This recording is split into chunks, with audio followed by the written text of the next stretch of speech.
All right, folks, appreciate you joining us again tonight on the webinar series that we host one a month, and a little off schedule this month just because holiday, and I want to go ahead and give you a heads up on the December event. We're going to move the December event as well, just because normally that would fall right there on Christmas, and we're going to move the December event as well to December the 8th. So it will be still on a Thursday night. We'll move it to the 8th for December, and then we'll be back on our fourth Thursday meetings of each month from that point on. Still going to be meeting at the same time, and pass the word about who you want to share the link with, or tell everybody to log on and join us. And as always, we're going to make sure that we answer your questions, and we're going to dictate the duration of this based on how you have feedback, questions, interactions, and things like that. So we'll make sure that we address your questions before we get off of here. Other thing we want to make sure that you're aware of is that these are being recorded. So if there's something you want to go back and catch it later that we may need a little more clarification on, or hear it again, something of that nature, definitely come back to us and make sure that you listen to that recording again, or reach out to myself. And Ryan's on with us tonight again, and Marshall is here as well. And the three of us pretty much tag team everything that comes in as far as questions that may come from you.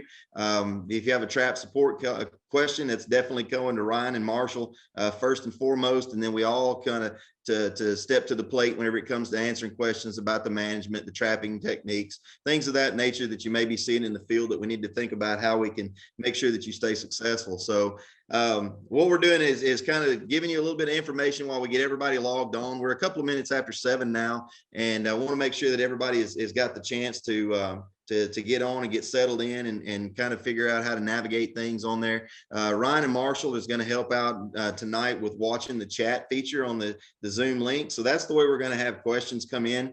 And if you have a question as we're moving through the presentations, then definitely punch that into that chat feature. And whenever we get to the end of the discussion, we'll open those questions up. We'll answer your questions and stay here until you've had all the information you can handle, or you think that you've gotten satisfied with what the information you have received. So with that, Ryan and Marshall, is there anything else we need to cover before we start this afternoon?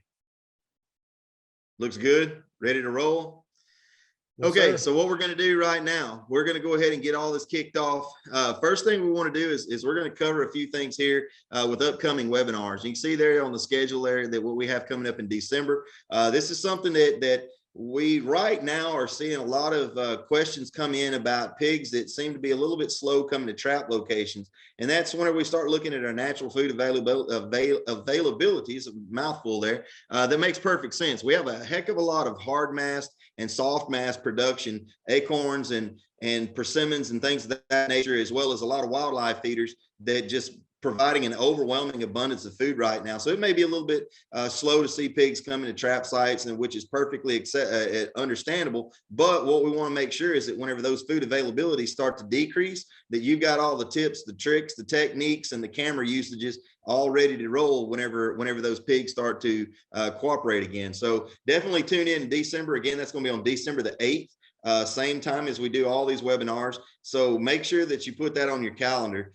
What we want to make sure that you're aware of is looking at that bottom of that screen, previous webinars starting there in May through October. That's what we covered so far. So that's in the recorded library. If you want to go back and listen to any of those recordings, view those slides, things of that nature, feel free to do so. But one of the things we want to make sure that we bring up the full year of presentations for you is for you to make recommendations on what you think we need to cover, beginning with that May of 2023 event. You see there, the time frame cuts off in April.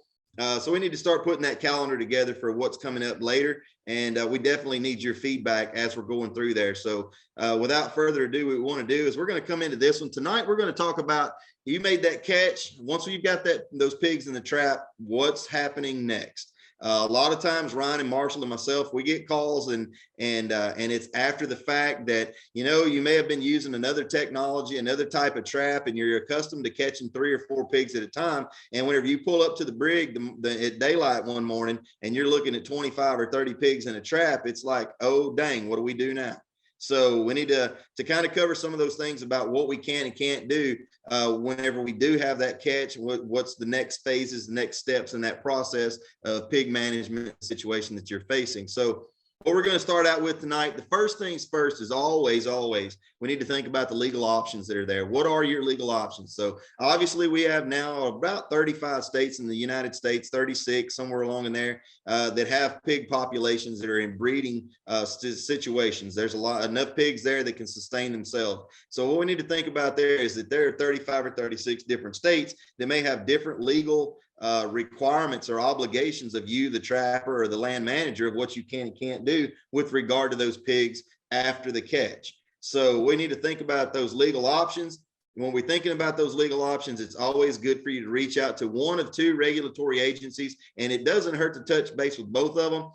You're obviously going to want to touch base with your wildlife departments in your state, whether that's like me in Texas and Texas Parks and Wildlife, or a Fish and Game or something of that nature. And then also too, the other regulatory agency that's out there, it may seem a little bit off, but the Animal Health Commission in your state is the regulatory agency that's going to be having a hand in the cookie jar when it comes to wild pigs. And the reason for that is a pig is a livestock species, albeit may that they are a wild species. It's still coming from a traditional livestock species. So what we want to think about whenever we go into those legal options, check with those two entities in your particular state. But what we're going to cover tonight is a lot of things that are going to be pretty standard across the scope of the United States and what you can and can't do. If we do have any of the listeners or the participants tonight that are beyond the United States, same concept. Check with your game and fish departments and your animal regulatory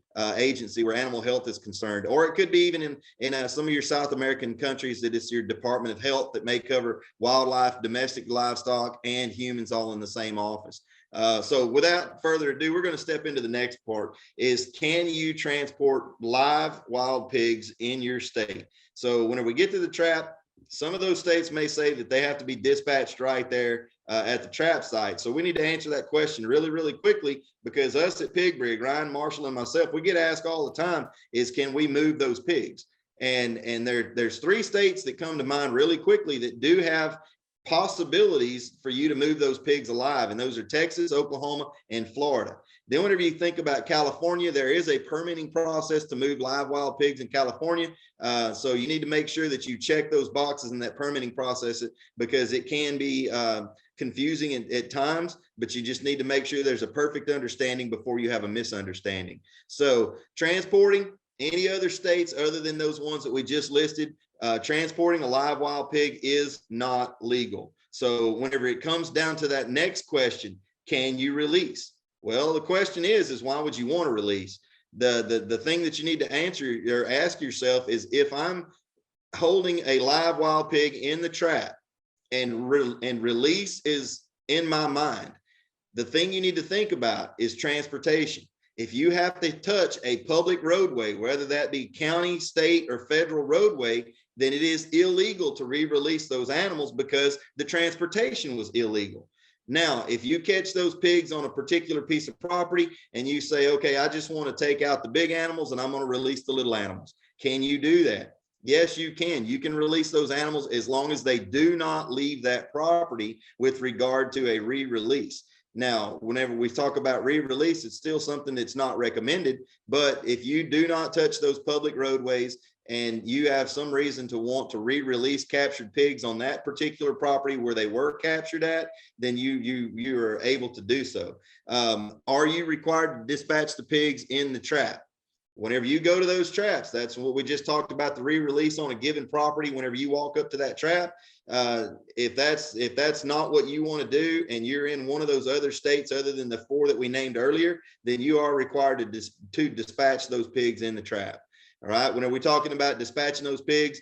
Not much they're going to be out as far as guidelines on what you can and cannot use to dispatch those pigs. But one thing at Pig Brig we're never, ever going to promote is unethical dispatching of those animals. We want to make sure that those animals are dispatched quickly, very humanely, and with as less stress on those animals as possible. So the next thing that comes to mind there that we have on that slide is, can you transport wild pigs across state lines? Well, we go back to that one we talked about earlier about transportation. Transportation is only available or possible in limited states, but there is absolutely no legal allowances to transport live wild pigs across state lines. You cannot do it. So whenever we get those folks that call up from the Midwest or up around where Ryan's at, and they come down to Texas and Georgia and shoot pigs and they have a good time, and they call us 2 weeks later wanting to know where they can transport live wild pigs, folks, that's a question we're not going to answer there. That's just illegal, and we're not going to touch that. So no transporting across state lines.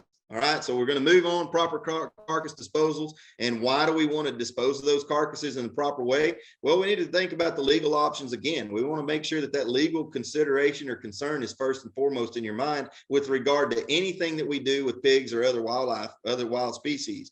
So check again with your state regulatory agency and ask, are there anything specific that we have to follow with regard to legal disposal of those carcasses? We'll cover some things there that are generals across all states that are not allowed, but you want to make sure that you know what you can and can't do. One of the things about proper carcass disposal is obviously we're going to try to minimize the odor of decomposition. So yeah, whenever you got a carcass out there, just that natural decomposition, that carcass, you're going to make dang sure that it's not something that's going to be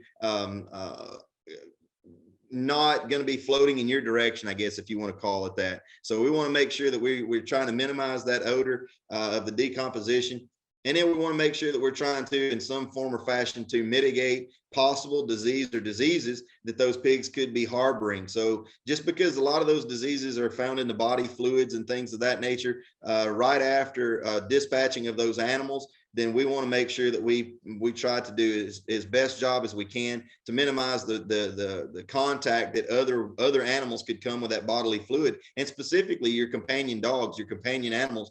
Just a curiosity of those dogs that may not be around wild pigs, and they see that carcass laying there, and then it's a nose-to-nose contact with saliva or mucus or something of that nature. We want to make sure that those possibilities are completely gone.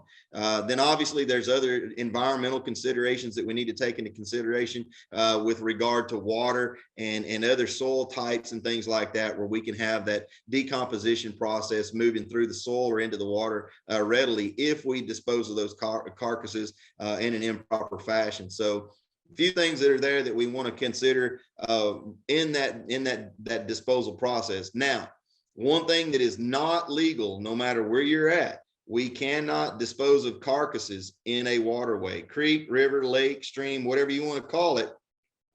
There's no legal disposal in a waterway. And that extends to, it is illegal to dispose of those carcasses in ditches and or at bridge crossings. So you think, where does a bridge crossing really end? Well, how far does that bridge guardrail extend past that flowing waterway or that creek or that river? So you can't be anywhere close to that water and riparian area or so forth, so on, and which means that if you're that close to a bridge crossing, you're probably in a ditch line. So anything that's anywhere close to those areas is illegal, no matter where you're at. And an additional consideration there is we do not want to dispose of those animals upslope from a water impoundment. So that's not a state requirement or a state law, but it's something that you want to make sure that you're aware of, is to make sure that those decomposing carcasses doesn't start to flow down into that waterway should you get a large runoff rain. And as those carcasses start to decompose, they obviously lose body weight, things of that nature. Runoff rains may pick them up literally and raft them down into those waterways. So make sure that you're aware of that slope going into those impoundments and make arrangements accordingly. Then the next thing we want to think about, those next two bullet points there really go hand in hand. We'll go to that last one first. The last one says there, above ground disposal is allowed. Okay, so when we think about that above ground disposal, if that's what you're going to do, make sure you think about that disposal location with regard to prevailing winds. So it's nothing more unpleasant than about 2 days after you dispose of a few pig carcasses on the wrong direction from your house, and the prevailing wind wafts that smell into your kitchen breakfast on about that second or third morning. So that's something that you will probably be out there very, very quickly, because whoever heads up your household will have you out there with a shovel and a rake, making sure they get moved to a different location. So that's something to keep in mind. Check those prevailing winds, and that prevailing wind, obviously due to seasonal changes, it may change the location of where you want to dispose of those carcasses. And we'll talk about that in the coming slides with that regard. So the other things that we want to make sure of that whenever we think about gold standards and possible and disposal considerations, the gold standard in disposal, and this is something that we do when we work with certain entities, agencies, universities, and so forth, is we have no choice but to dispose of those animals by burying them based on those guidelines. Now, you as a private trapper, a private landowner, private land manager, we still strongly encourage that burying that carcass as the gold standard. And what we want to think about in burying that carcass is that you don't want the top carcass. So if you have dug the hole and you put carcasses in that hole, wherever that last carcass is that's in that hole, we want to make sure that that carcass is at least 3 feet below the ground surface. All right. The reason for that is it goes down to that next bullet point. Buried carcasses may still smell if they're in a deep sand. So we want to make sure that those are in that deeper profile of the ground, so we can minimize that odor emanating from those lighter sands, things of that nature, or something that maybe have a lot of sediments and things of that nature in the soil. The next thing we want to make sure of with regard to the depth of the burying of those carcasses is if you get them any closer than 3 foot of the surface of the ground, then you are very prone to have other scavengers like coyotes go in there and smell those carcasses, and they will extract those carcasses from some pretty extensive depths. I personally have had coyotes dig carcasses up from deeper than 3 feet below ground surface. So what we do in that situation is if we have a lot of carcasses that we're having to dispose of in a burial situation, I'll even go over the top of those carcasses with lime, and it doesn't matter if it's an agricultural limestone or a hydrated limestone. What we'll do is go over the carcass with that lime, and that obviously is going to decrease that odor, aroma, that dissemination of that smell through the soil profile. A lot less likely to have those scavengers, those dogs and coyotes and things of that nature dig those carcasses up. What we want to make sure is that we do not, and marshals can probably weigh in on this one pretty heavily here. We don't want to bury in any locations where the water table is high. All right. Some states have specific laws that prevent burial within specific distances of the water table. Marshall, I know that there's that situation that exists in Georgia. If you want to elaborate on that while we're still here.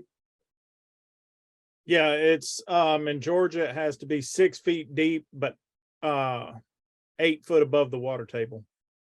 Yeah, so you got to be able to go through there, and in a lot of places there you can pull up some pretty unbelievable interactive maps, like through USDA NRCS, Natural Resources Conservation Service. They have a pretty dang interactive map it's called the Web Soil Survey. And you can find out your soil type. Sometimes you can even find the depth of the water table and things of that nature. If you can't, contact your local extension service, contact your local local Natural Resources Conservation Service office. They'll be able to make sure that you're still staying well above that water table. But yeah, just like what Marshall says, Marshall's there in Valdosta, Georgia, and stays in touch with what goes on a lot in those eastern states like that. So make sure before you have to explain yourself, make sure you make that extra phone call that there's that perfect clarification.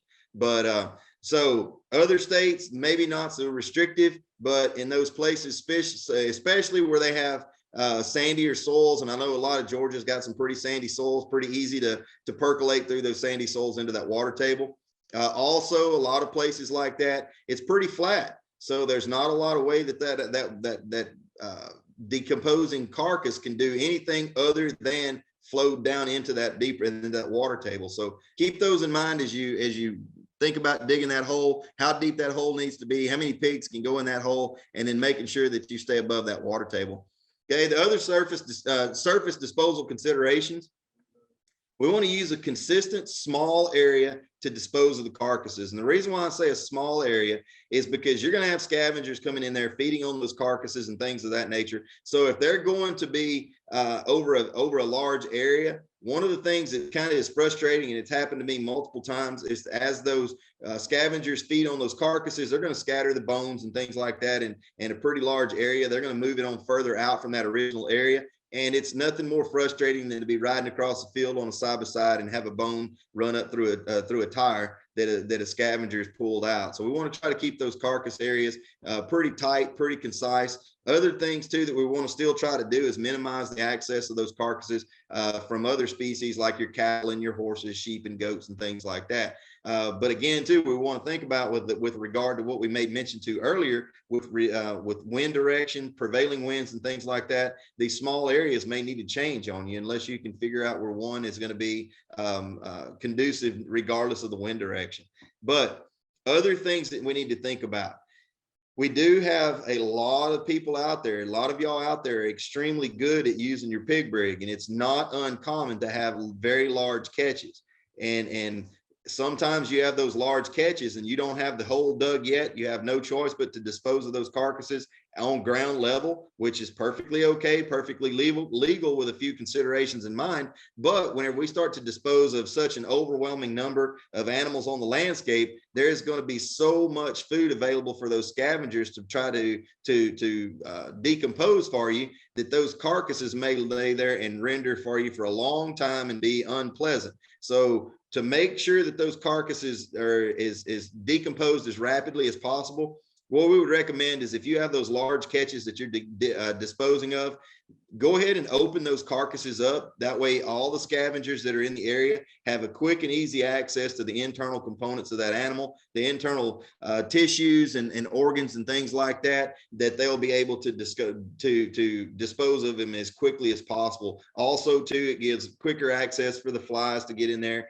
and to lay the eggs, to make sure that those other parasites, that those other maggots and things like that can decompose those carcasses far quicker. It's not uncommon to have a large catch be decomposed and out of the area in less than 7 days, just because of the decomposing or the decomposition of the scavengers and what they do with easy access. Okay.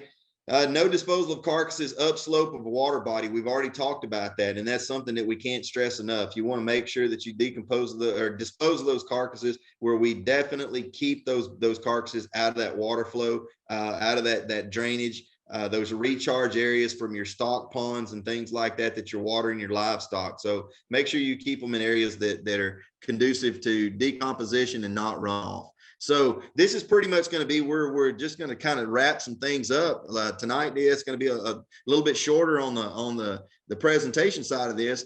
But what we want to think about whenever we think some other disposal considerations is, what can you do with those carcasses that may actually be beneficial in your overall management schemes? So if you've got a pig in the trap that we have to dispatch, is there anything that we can do with that carcass that's going to be beneficial? And at certain times of the year, absolutely there are. There's some things that we can do with those carcasses that's going to make it easier on your livestock in wildlife birthing seasons and your ground nesting bird seasons. So ground nesting bird hatching seasons, their nesting period itself. So what I mean with regard to the livestock and the wildlife birthing seasons, we know that livestock species, a lot of you have calving seasons that are shorter windows of when those calves are going to hit the ground. We know too that, like your white-tailed deer, there's going to be a more tighter birthing season. It's not going to be that we're having deer fawns on the ground all throughout the year. So the same holds true whenever we think about turkeys and quail in the nests that are there. It's a short window of when those nests are active. So what we think about when we're considering disposal of those carcasses is going in and catching those pigs just prior to those birthing seasons.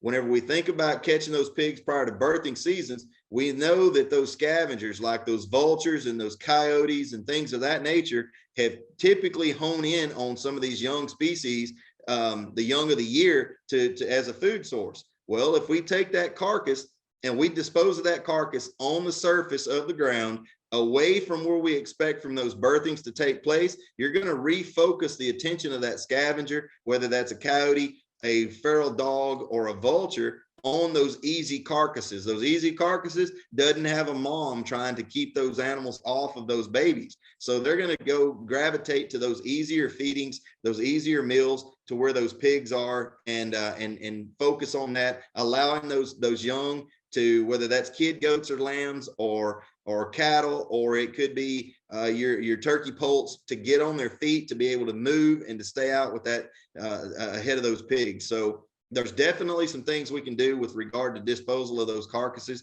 that's going to make it a little easier on those desirable species that you want on your property. Then, after we do have those desirable species that are out there up and running around and having a good time and growing for you, Now with that carcass location of where you've disposed of those carcasses, now you have a location that you can focus your predator management to go in there and manage those coyote populations and things of that nature. Those scavengers will still continue to visit those disposal sites, even if there's not fresh carcasses there. We do want to make sure that you're aware that whenever we're talking about focus and predator management, that is something that's, you have to follow what the laws say and what you can and can't do, because you may have a bobcat at that site, maybe a fur bearing animal, maybe something you need to consider in your particular state. But the big one that we need to consider is, yeah, we may have taken that carcass over there to take the attention of the vultures off of those cows laying down to have that calf. But whenever it comes time to manage predators, we're not talking about this is when you go in to manage your vultures. That's a federal situation. You need to make sure that if your state allows for the management of vultures, that is definitely through a process of permitting, and you need to talk to your game and fish department, your wildlife authority, to see if that's even a possibility. And if it is, it's definitely going to have permitting attached to that. So that's something to keep in mind before you have to explain yourself, and having to explain yourself in a situation like that is not going to be a pleasant experience. So with that, that's going to somewhat wrap up what we've got as far as discussion. Before we go to the upcoming webinars again too, Ryan and Marshall, is there anything else that what we need to bring to attention now before we start answering questions? No, but I think you did bring up a good point. You can kind of think of strategically locating your carcasses as artificial predator swamping, right? That's a natural occurrence. That's why you have tight breeding seasons. So this is an artificial process that you can use to enhance survivorship of whether it's livestock or wildlife. And it's you're feeding the predator, but it protects your livestock and desirable wildlife. So it's a great strategy.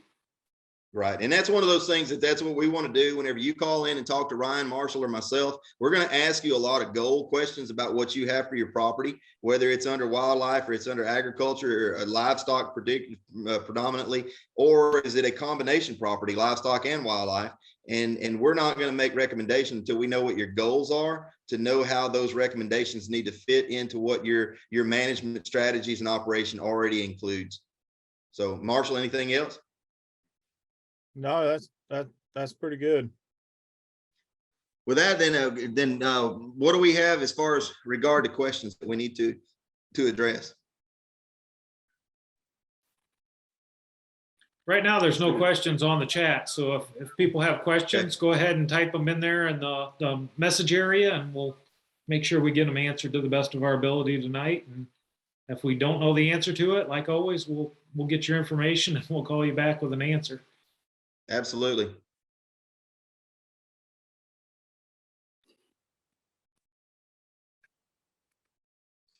All right, what we'll do while there's anybody thinking about questions and that we may need to address, I'm going to throw this up here again for these upcoming webinars.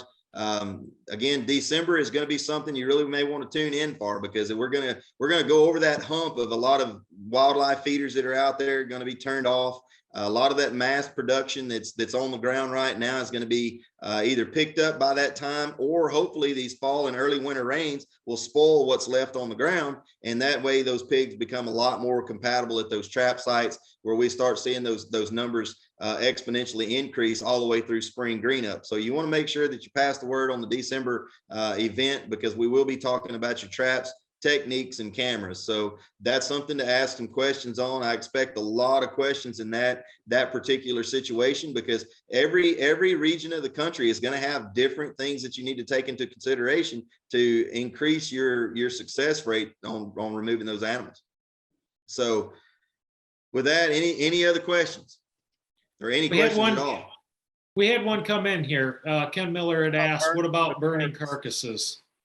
Burning carcasses is definitely not recommended. Now, whenever we're looking in urban situations, urban environments, or some counties that may have substantial funding, there may be an incinerator that's there that they can incinerate that carcass. That's done in a manner where we're not burning it and we vapor off something on that animal that we don't want to put into the air.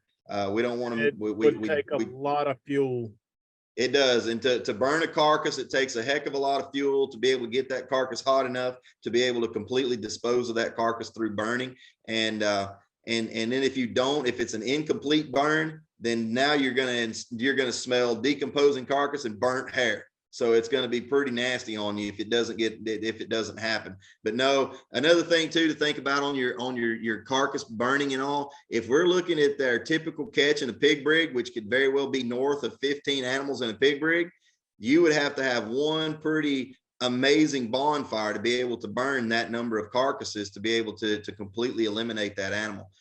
So that's something that again too, you may want to run that by your state livestock authority, like your wildlife or your animal health commission, to find out whether carcass burning in your particular state's even allowed.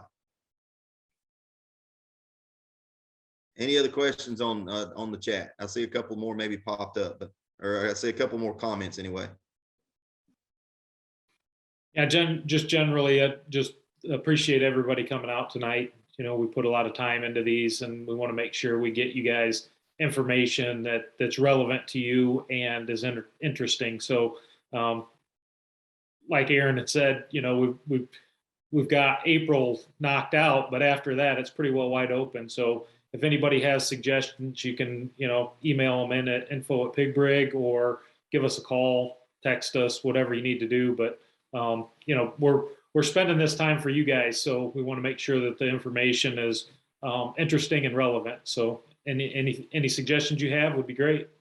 Absolutely. Yeah, we enjoy the time to be able to visit with you too, because this is something that we're here to help make sure that you're as successful as you possibly can be with your brigs, and that this is not just it's a necessary evil, but it's one of those things that we have to do in order to be good stewards of the land. We have to take care of those pigs on the land so we can maintain those native species, whether that's plants or animals. So we just need to make sure that we stay on the tip of the spear and making sure that we have pertinent information to you, just like what Ryan said. We want to make sure this is an eventful thing that you look forward to whenever you see what you're going to plan your schedule around for upcoming months.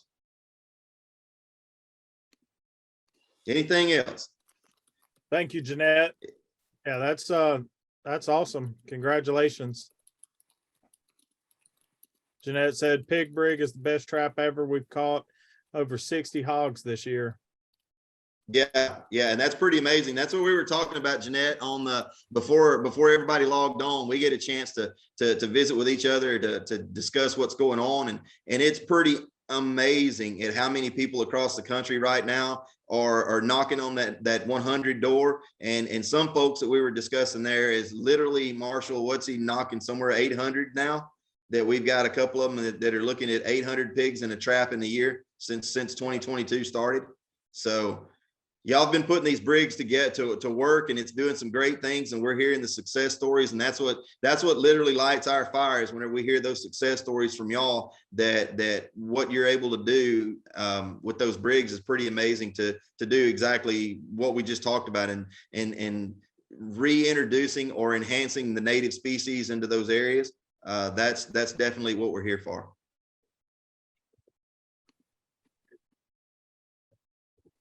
Wendell Patton said the remnants of the pigs we processed get eat up by the scavengers pretty fast, and we try to give away the ones we can't use to other folks that eat them.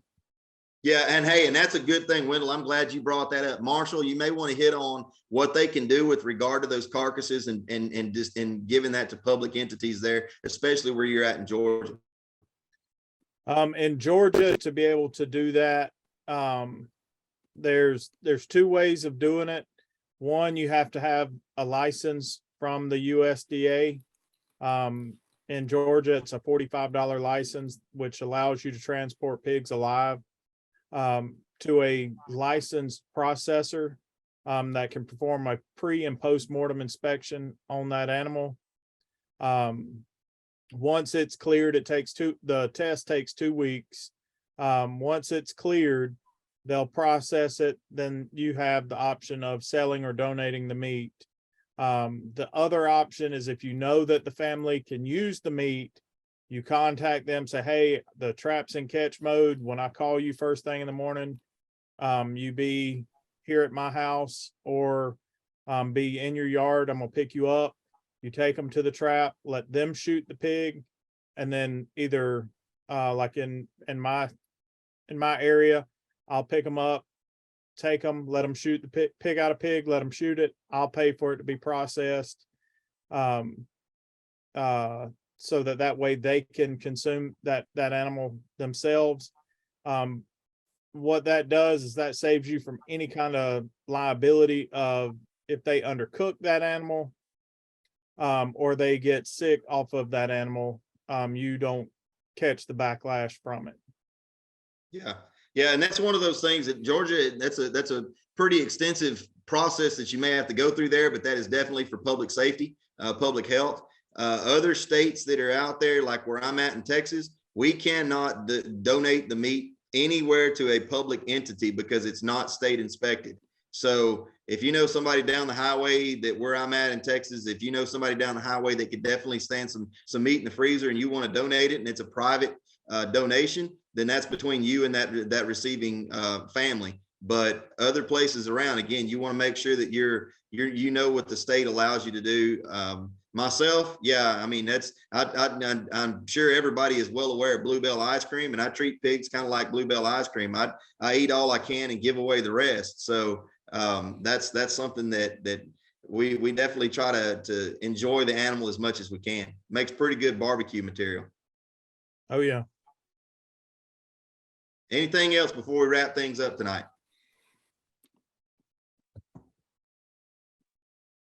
Anything else going once?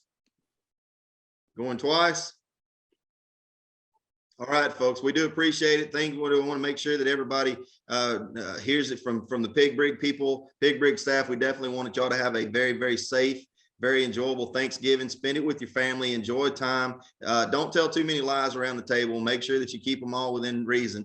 But enjoy your family. Those pigs will be there the day after Thanksgiving, I promise you. And maybe you'll be able to take some family with you to the trap the next morning and explain to them a little bit about what you do and why you have to do it. So with that, unless Ryan and Marshall has anything else, y'all have fun. Enjoy your holidays. Enjoy your family. And definitely call us if we can help you. Thank you, everyone. All right. Appreciate it, folks. Y'all have a good night. Take care.